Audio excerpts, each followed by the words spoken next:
The Mont Blanc pen freezes in my hand mid-signature, ink bleeding into the acquisition contract like a wound. Through my office phone, Nadine from Velvet Knot Weddings clears her throat with the hesitation of someone delivering terminal news. I'm sorry, miss. Wade, but your family has asked that we remove you from the guest list. My gaze drifts to the Seattle skyline beyond my window, a panorama that usually reminds me how far I've climbed. 48 floors up, overlooking a city where my company now controls 18 premier venues. Below, the dotted lights of traffic flow like blood through veins, people moving forward while I sit suspended in disbelief. There must be some misunderstanding. I say, my voice steadier than the trembling that starts in my fingertips. I contributed $60,000 to my sister's wedding. Yes, well, Nadine pauses. I was told those funds were considered a gift with no expectations attached. The contract before me, a $7 million hotel acquisition that would expand Wade Collective into our fifth state, suddenly seems trivial compared to this betrayal, arriving on what should be my moment of professional triumph. The money has already been allocated to vendors, Nadine continues, her voice tightening. Your parents were quite clear this was discussed with you. The pen creates another dark blot on the paper as my hand tightens. 6 months earlier, I had quietly transferred the funds after overhearing Celeste fretting about costs during Sunday dinner. We might need to scale back, she'd whispered to our mother in the kitchen. I'd pretended not to hear, stepping back into the dining room where my father was congratulating my brother-in-law on his promotion to regional sales manager. That's a real career, Dad had said, raising his glass. When conversation turned to my recent acquisition of 3 vineyard venues, Dad had chuckled. Eleanor's still playing event planner, but at least she's having fun. I hadn't corrected him, hadn't mentioned the 8-figure revenue, or my company's expansion into 4 states. Instead, I'd written the check the next morning, telling myself success would eventually speak for itself. Please email me a breakdown of how my contribution was allocated. I tell Nadine now, my voice cooling to the temperature I reserve for difficult negotiations. Miss Wade, I'm sure your parents. The email, Nadine. Itemized expenditures. Today. Her nervous swallow carries through the line. Your parents assured me this was all discussed with you. I don't want to be caught in the middle of a family. This isn't about family. It's about business. My hands have stopped trembling. I pull up my company's vendor database on my second monitor, fingers moving with newfound purpose. You'll have the breakdown in my inbox within the hour. Of course, Miss Wade. I press the intercom button the moment the call ends. Amber, connect me with Jessica in legal, please. Not my parents. Not Celeste. Not the angry confrontation they might expect. The Wade family taught me one thing well. Power speaks louder than emotion. I stand and walk to the window, pressing my palm against the cool glass. For a fleeting moment, my reflection reveals what I try to hide in board meetings. The little sister still seeking approval. The daughter whose achievements are minimized. The outsider looking in at her own family. A single tear threatens, but I blink it away before it can fall. 20 minutes to compose myself before Jessica arrives. 20 minutes to accept that my only sister's wedding might become the final battlefield in a war I never wanted to fight. The Seattle skyline blurs briefly before I force myself to focus on the buildings my company now owns. The venues where other families celebrate their milestones. The empire I've built while mine continued to overlook me. I straighten my shoulders and return to my desk. The contract awaits my signature expansion, growth, success, all the things that have never been enough to make them see me. But perhaps now they'll have no choice. The Velvet Knot email lands in my inbox with the sterile politeness of a surgical knife. I sit at my desk, fingers hovering over the keyboard, pulse thrumming as I scan each line. As per our conversation with Richard and Diana Wade, we're pleased to confirm their generous gift covering all primary vendor expenses for Celeste's wedding. My palm presses against my chest as if to physically hold back the dawning realization. Their generous gift, not mine. I grip the edge of my desk, steadying myself. 3 clicks into our vendor management system, and there it is, confirmation that stings worse than the uninvitation. Every single wedding vendor for Celeste's event appears on my network chart. Florence Floral, Westlake Catering, Taylor Photography, all subsidiaries or partner companies to Wade Collective. My phone buzzes with a notification. I tap the screen to find a group text between my parents, Celeste, and her fiancé discussing wedding details from 3 weeks ago. A thread I was never part of despite funding the entire event. Evidence not of oversight but deliberate exclusion. I've arranged for the ice sculpture delivery at 4 p.m., my mother wrote. My father's response: the Wade family knows how to celebrate properly. Indeed we do.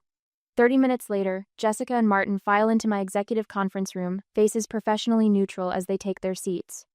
I stand at the head of the table, spine straight as the legal contracts projected on the wall behind me. The contracts are ironclad, Jessica says, her voice precise as she adjusts her glasses. All vendors may withdraw services with 21 days' notice. No penalties. Martin clears his throat. There's something else you should know. He slides a folder across the polished table. Velvet Knot Weddings became a Wade Collective acquisition last month. The paperwork was finalized yesterday. And the venue? I ask, though I already know the answer. Willow Creek Estate is registered under Pinnacle Holdings, Martin continues, which is one of our subsidiaries. I complete his sentence, a cold clarity washing over me, the pinnacle of irony. My family chose to celebrate at a venue I own without bothering to realize it. Jessica's eyes narrow with concern. Eleanor, I should point out the potential repercussions if we move forward. Your family has legal recourse. Against me? Their uninvited daughter? The laugh that escapes my lips sounds foreign even to my ears. Please outline what exactly my family stands to lose. Martin taps his tablet and a new spreadsheet appears on the wall. Venue, catering, florals, photography, videography, coordination services. He lists methodically. All deposits would be forfeited according to contractual terms. And the timeline? 20 days until the wedding, Jessica confirms. If we begin the withdrawal process today, they'll have essentially no time to secure replacement vendors. Not at this level of service.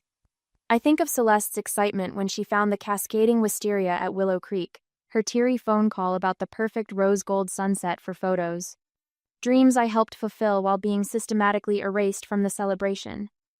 Martin shifts uncomfortably. There's a business consideration as well. This could affect our Portland expansion if it becomes public. Venue magnate sabotages sister's wedding isn't the press we want ahead of city council approvals. I turn to the window, Seattle sprawling below me. The empire I've built piece by piece while my family continued to see the little girl playing dress-up. My reflection stares back, composed and certain. Begin coordinated service withdrawals, I say, my voice steady. Effective immediately. Jessica and Martin exchange glances but nod. They know me well enough to recognize when a decision is final. My office phone rings the moment they leave. Nadine from Velvet Knot, her earlier professional composure fractured by panic. Miss Wade, there must be some mistake. All the vendors are sending termination notices. No mistake, I interrupt. The contracts are being exercised according to their terms.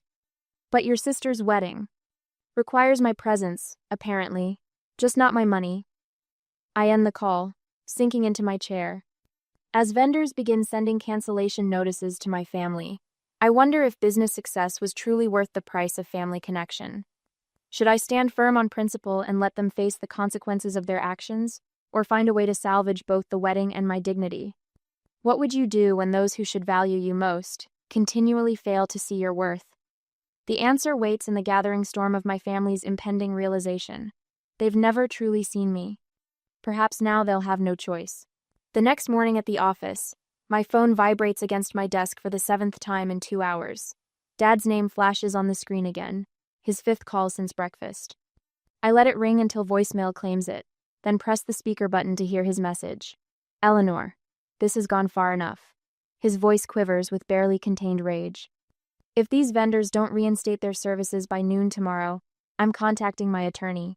You might think you're being clever, but this is criminal interference with contracts. I almost laugh at the irony he'd be suing his own daughter's company. The sound dies in my throat as another call comes through. Mom this time. Sweetheart? She begins, her voice honeyed with false concern. How could you ruin your sister's special day? What kind of person does that to family? We raised you better than this. I end the message midway through her guilt trip and stare at the Seattle skyline. The morning fog has lifted, revealing a clarity I wish I felt inside. My assistant, Amber, appears in the doorway with a stack of pink message slips. 3 calls from the Hendersons, they're friends of your parents? And Mr. Blackwell from the Downtown Business Association wants to know if there's any truth to the rumors about vendor troubles with the Wade wedding. They've been busy, I murmur, accepting the messages. There's more. Amber hands me the Morning Society page from the Seattle Times, folded to highlight a small item. Sources report a mysterious vendor exodus from the upcoming Wade-Pembroke nuptials, leaving Seattle society wondering what calamity has befallen one of the season's most anticipated celebrations. I set the paper down carefully, as if it might burn my fingertips. I rescheduled your investor meeting for next week. Amber adds, Jessica thought you might need the time to handle this situation. Thank you. Alone again, I cancel 2 more meetings, knowing I can't focus when my phone keeps lighting up with accusations.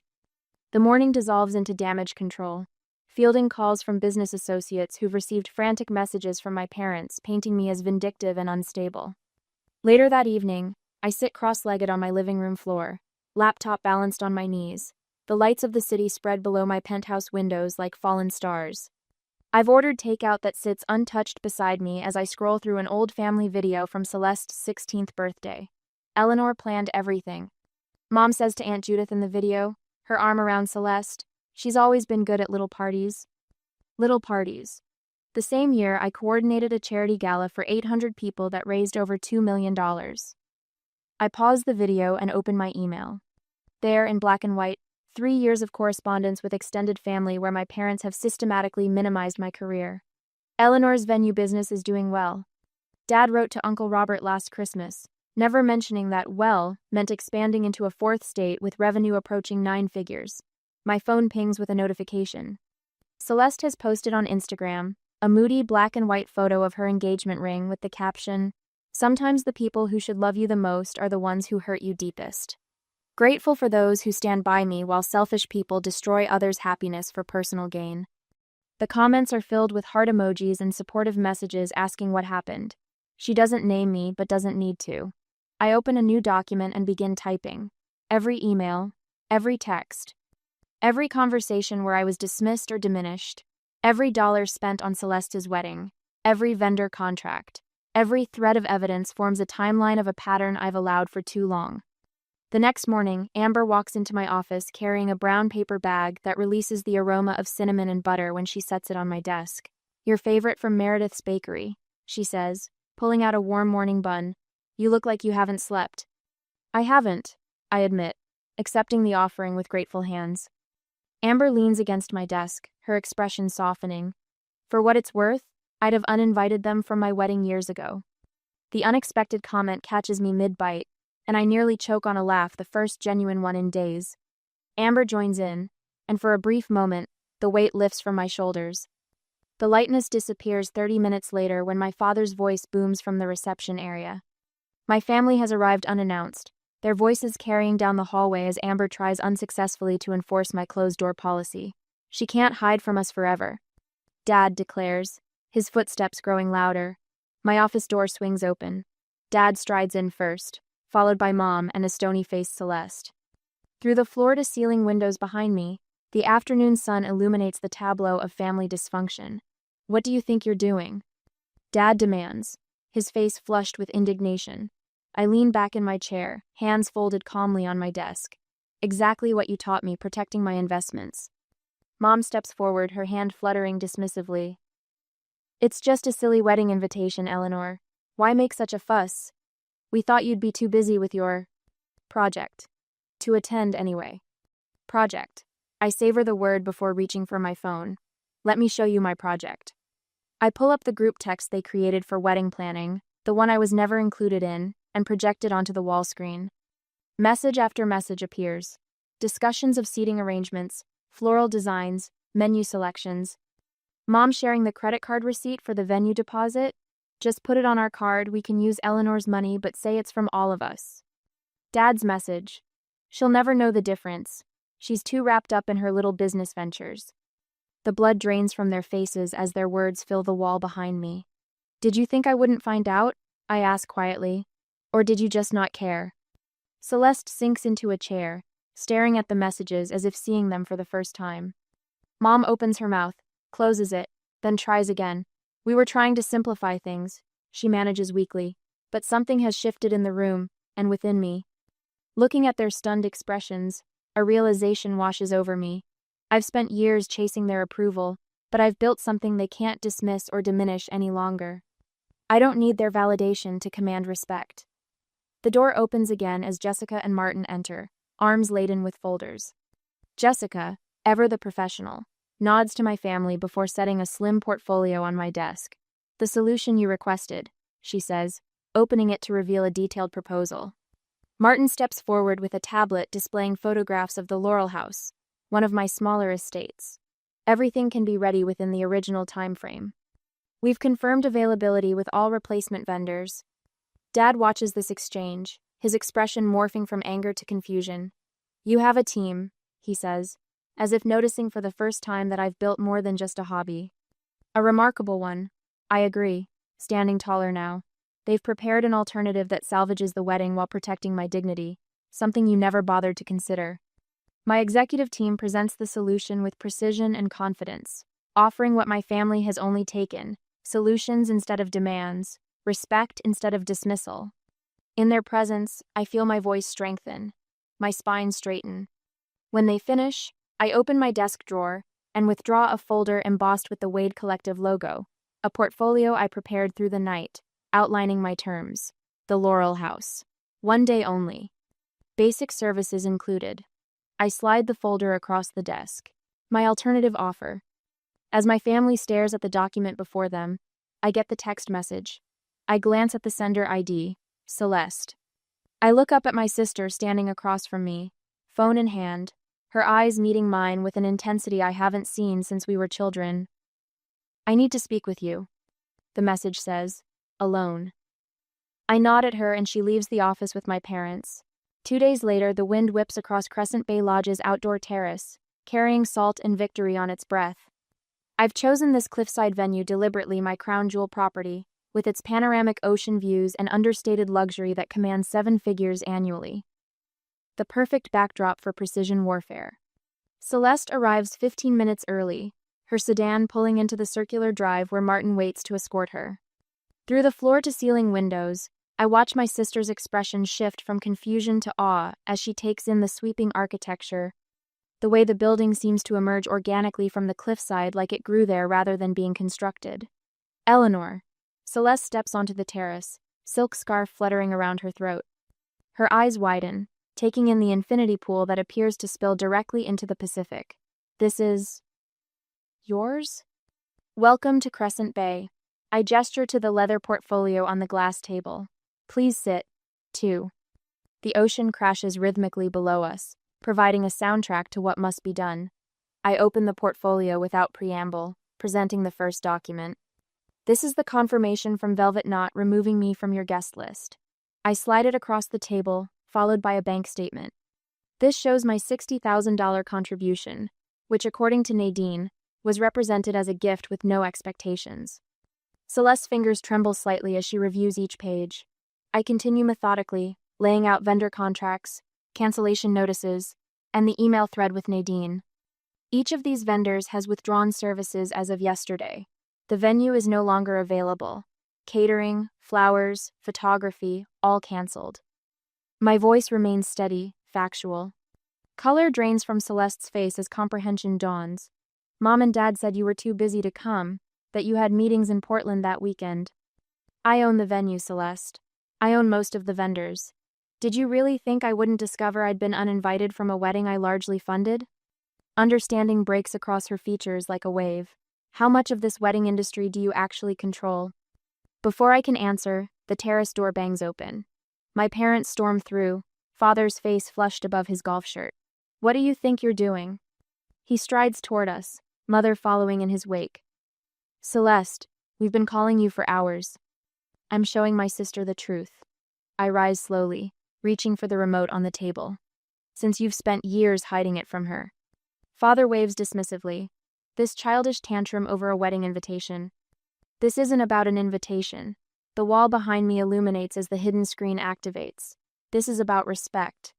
The Wade Collective organizational chart appears 18 premier venues across 5 states, hospitality holdings, vendor networks, and revenue projections. Father's mouth opens, then closes. Eleanor's just playing at business, he attempts, turning to Celeste. Got lucky with a few properties that... 412 employees. I advance the slide. 18 venues, 8 hotels, Annual revenue of 37 million.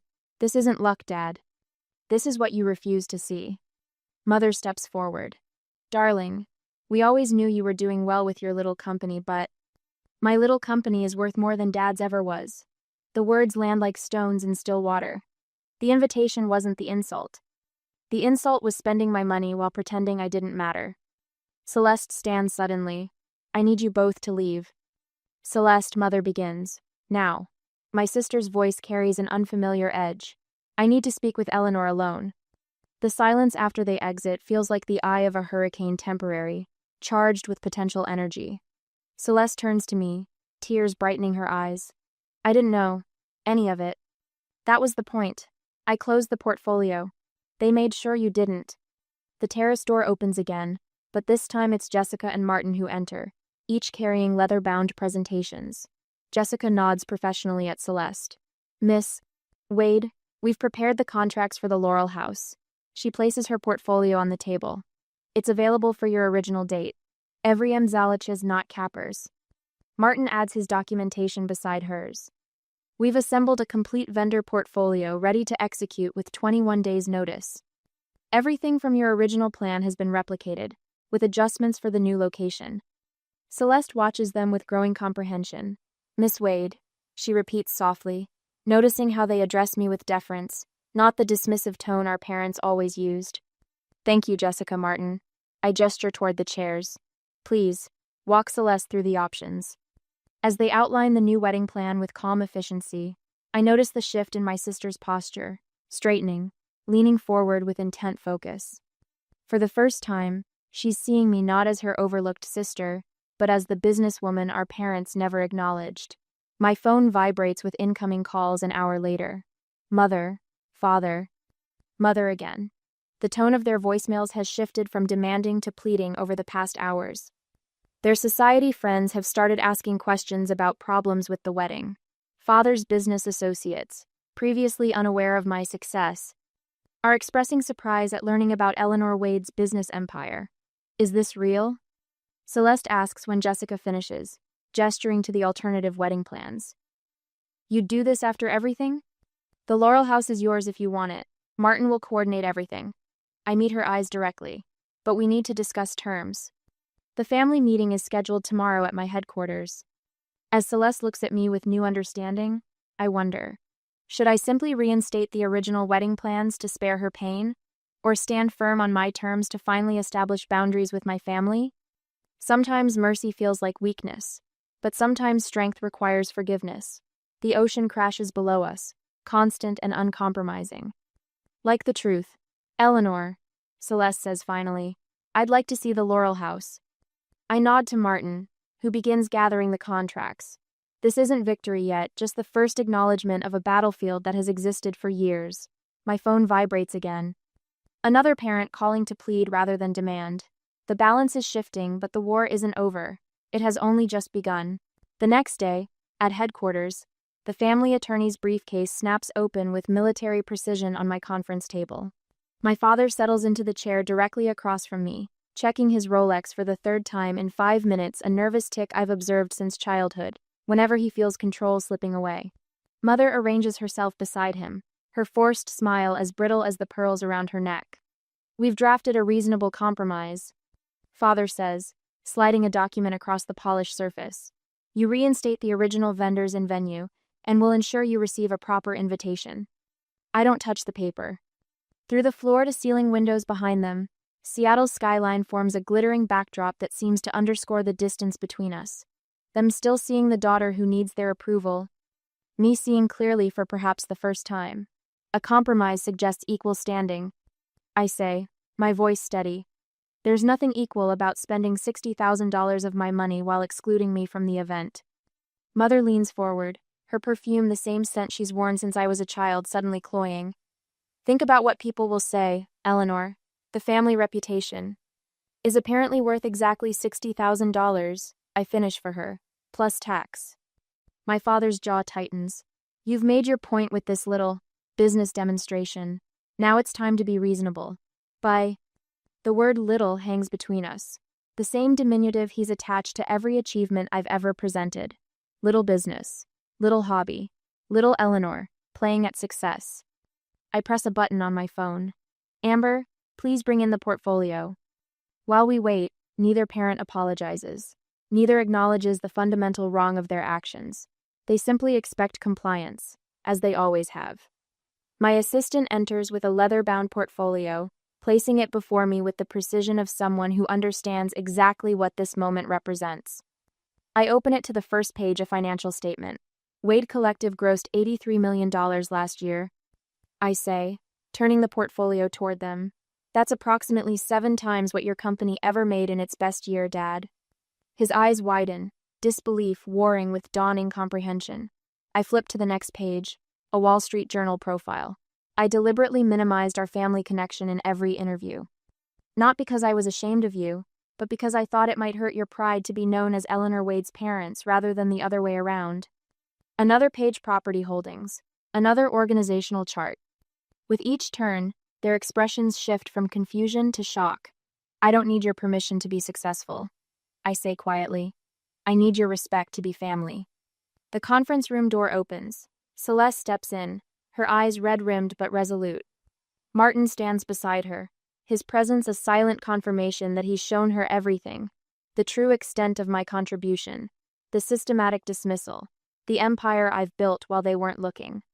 My terms are non-negotiable, I continue, closing the portfolio.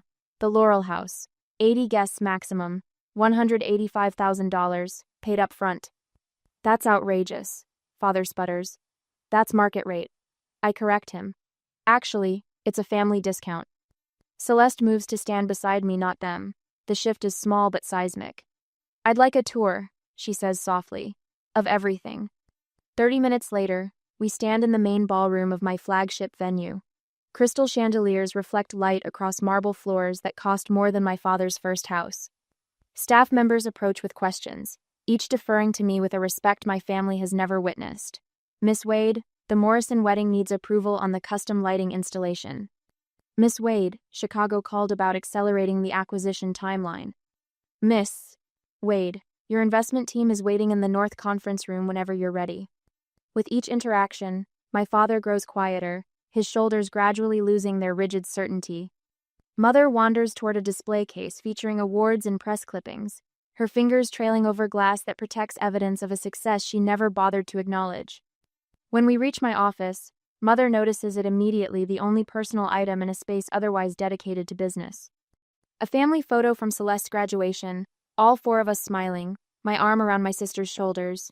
You kept this here? She asks, voice uncharacteristically small. Some things matter more than others, I answer simply. Celeste steps forward, taking my hands in hers. I want you to be my maid of honor, she says.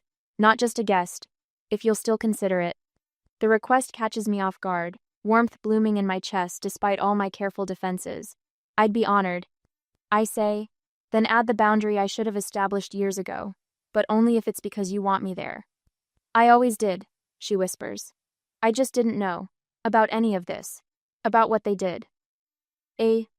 Father stands by the window, looking out at the city, but seeing something else entirely. When he turns, something has shifted in his expression, the beginnings of recognition I've waited decades to receive. We saw what we wanted to see, he says finally, the admission falling from him like a weight. We never really looked. In my outer office, Mother silently writes a check for the Laurel House, her hand trembling slightly. No complaints about the cost, no further attempts at manipulation. The power has shifted not because I demanded it, but because reality finally broke through their carefully constructed narrative. Celeste embraces me, tears streaming down her face. I didn't know, she repeats against my shoulder. I should have known. Over her shoulder, I catch Martin's eye and nod once. Make it perfect, I instruct him. Despite everything. Because that's what family does. Even when it hurts, especially when it hurts. They find a way forward. Not by forgetting, but by finally seeing clearly. On the wedding day, the morning sun streams through the Laurel House's glass atrium as I direct my team with hand signals they've learned to read like second nature. White roses cascade from hanging installations, transforming the space into a botanical cathedral. My venue, one of many in my portfolio, has never looked more immaculate. Miss Wade, the champagne delivery is here. my events director says, tablet in hand. Thank you, Colin. Have them use the service entrance and begin immediate chilling. My voice carries the quiet authority I've spent years cultivating. I catch sight of my parents entering the grand foyer, their posture different now, tentative, almost deferential. Dad nods at me from across the room instead of offering the dismissive pat on the shoulder I'd grown accustomed to at family gatherings. Eleanor. Mom approaches, wearing an expression I rarely see directed at me, a mixture of pride tinged with regret. Everything looks absolutely stunning. Mom. Thank you. Let me introduce you to my executive team. I gesture toward the group of professionals who've stood beside me through everything. This is Jessica, my chief legal counsel. Martin, operations director. Colin runs all our Pacific Northwest venues. Mom's eyes widen slightly as each person greets her with the same respectful, Mrs. Wade, and knowing looks that speak volumes about where their loyalties lie. Later, crystal flutes reflect prismatic light across white linen as I rise to deliver my toast. The same family members who once talked over me at Sunday dinners now lean forward, attentive. To Celeste and James, I begin, my voice steady. Family is complicated. Legacy even more so. I pause, meeting my father's gaze. You don't build empires out of spite. You build them with vision, then decide who gets to share the view. Applause ripples through the room. Celeste stands, moving to embrace me, microphone still in hand. Not just my sister, she says, voice thick with emotion, but my inspiration. Her words hang in the air, vindication I'd stopped believing would ever come. After the toasts, Jessica and Martin find me on the terrace overlooking the Sound. The sunset paints the water copper and gold, a perfect backdrop for what feels like my own personal victory. To flawless execution, Martin says, raising his glass, and bulletproof contracts, Jessica adds with a wink. I touch my glass to theirs.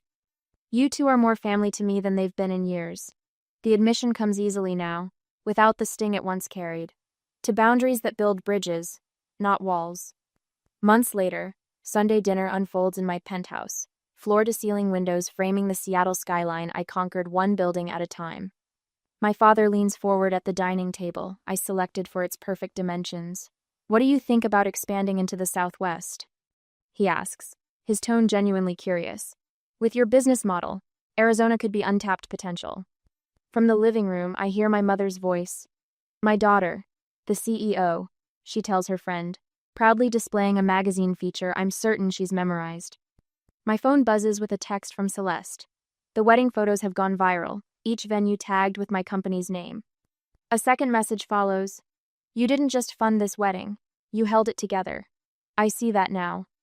As I welcome my family into my home on my terms, I wonder if true reconciliation comes from forgiveness or from finally being seen for who you really are. Is it enough that they recognize my success now? Or should genuine family bonds be unconditional from the start? What would you do? Embrace this new relationship, or maintain protective boundaries?